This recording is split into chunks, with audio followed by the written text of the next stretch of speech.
Why would God send a prophet to a city far away from Israel? And why would that prophet resist the Lord's call? Find out on The Bible Brief. Tell a friend about The Bible Brief today. Your recommendation can help your friends learn the Bible in a new way. Tap share on your podcast player and share your favorite episode.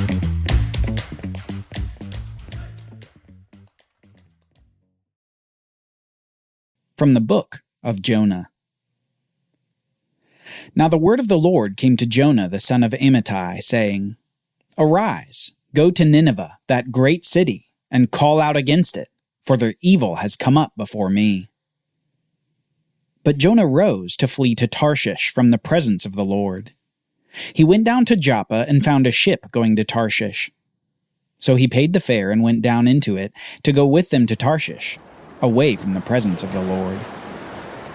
But the Lord hurled a great wind upon the sea, and there was a mighty tempest on the sea, so that the ship threatened to break up.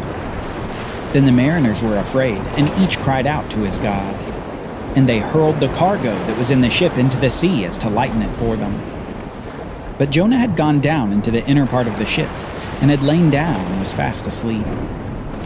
So the captain came and said to him, What do you mean, you sleeper? Arise, call out to your God. Perhaps the God will give a thought to us, that we may not perish.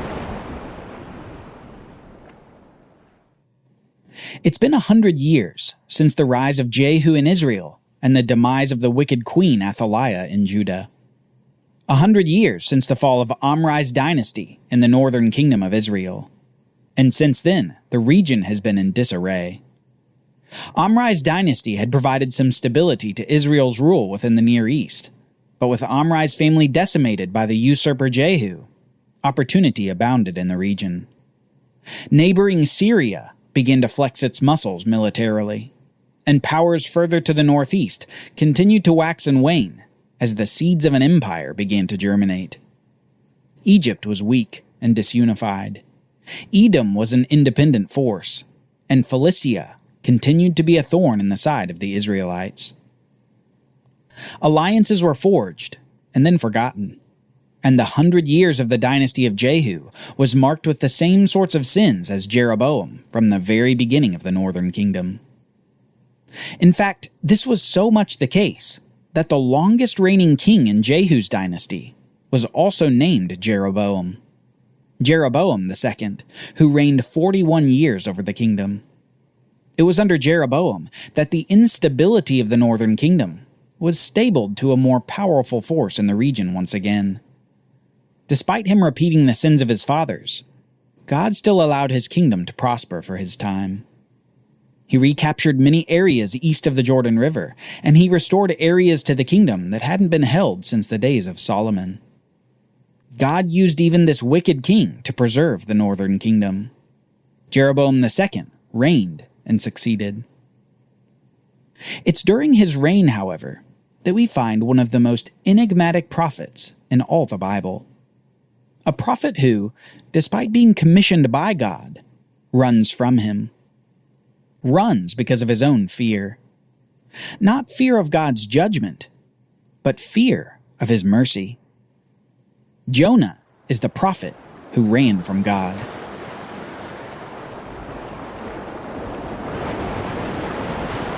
It's odd to think that Jonah could be sleeping in such a moment of crisis. The boat was tossing in such a violent manner that everyone above deck was fearing for their very lives. They were tossing things overboard, crying out in prayers to their gods, hoping that somehow they could survive this awful storm and return to their loved ones. But somehow, Jonah was sleeping. Perhaps it was a sleep born from mental and emotional exhaustion. After all, he was running from God. God had told him to go 500 miles northeast of Israel to the city of Nineveh, and God told him to call out against the city for its evil. But what did Jonah do? He chose to go the other direction. He was in a boat headed to Tarshish in modern Spain, 2,000 miles in the opposite direction of Nineveh. Jonah was going as far as he could go from following God's instructions.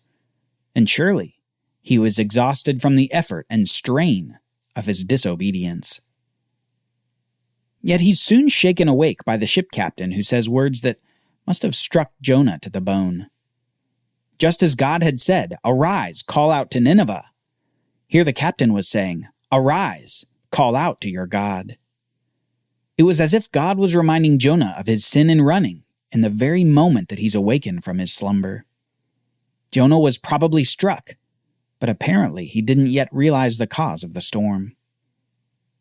We read, "And they said to one another, 'Come, let us cast lots, that we may know on whose account this evil has come upon us.' So they cast lots, and the lot fell to Jonah. Then they said to him, 'Tell us on whose account this evil has come upon us. What is your occupation, and where did you come from? What is your country, and of what people are you?' And he said to them, 'I am a Hebrew, and I fear Yahweh, the God of heaven, who made the sea and the dry land.' Then the men were exceedingly afraid and said to him, 'What is this that you have done?' For the men knew that he was fleeing from the presence of the Lord, because he had told them. Then they said to him, 'What shall we do to you that the sea may quiet down for us?'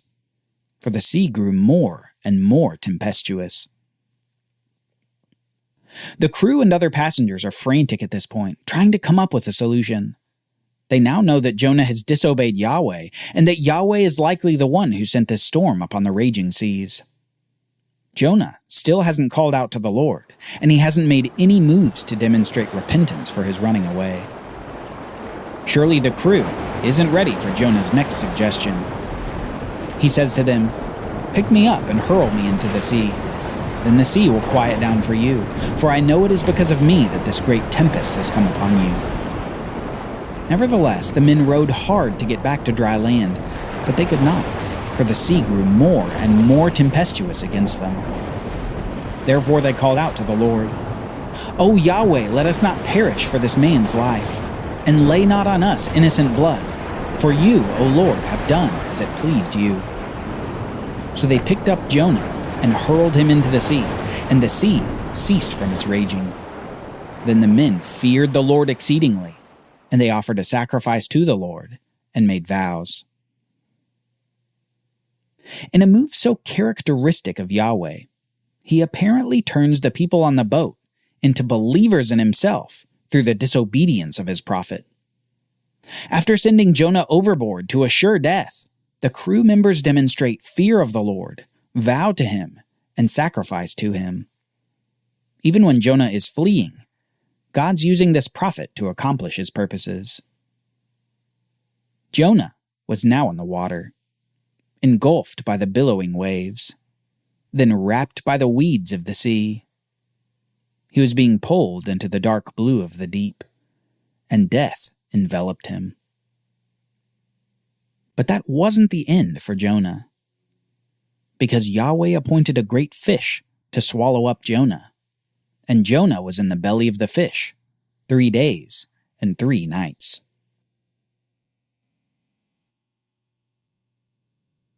When he arrived in the belly of the fish, he soon began to recover from the dreadful experience in the middle of the Mediterranean Sea. He had been on the threshold of death, and may have even crossed over it. But now he was in the belly of a fish.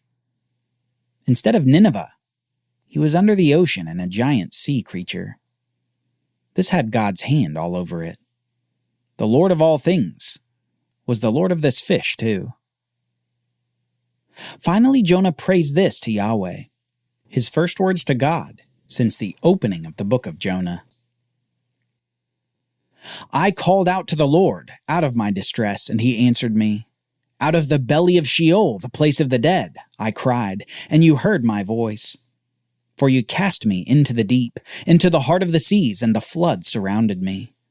All your waves and your billows passed over me. Then I said, I am driven away from your sight. Yet I shall again look upon your holy temple. The waters closed in over me to take my life. The deep surrounded me, weeds were wrapped about my head. At the roots of the mountains, I went down to the land whose bars closed upon me forever. Yet you brought up my life from the pit, O Lord my God. When my life was fading away, I remembered the Lord, and my prayer came to you in your holy temple.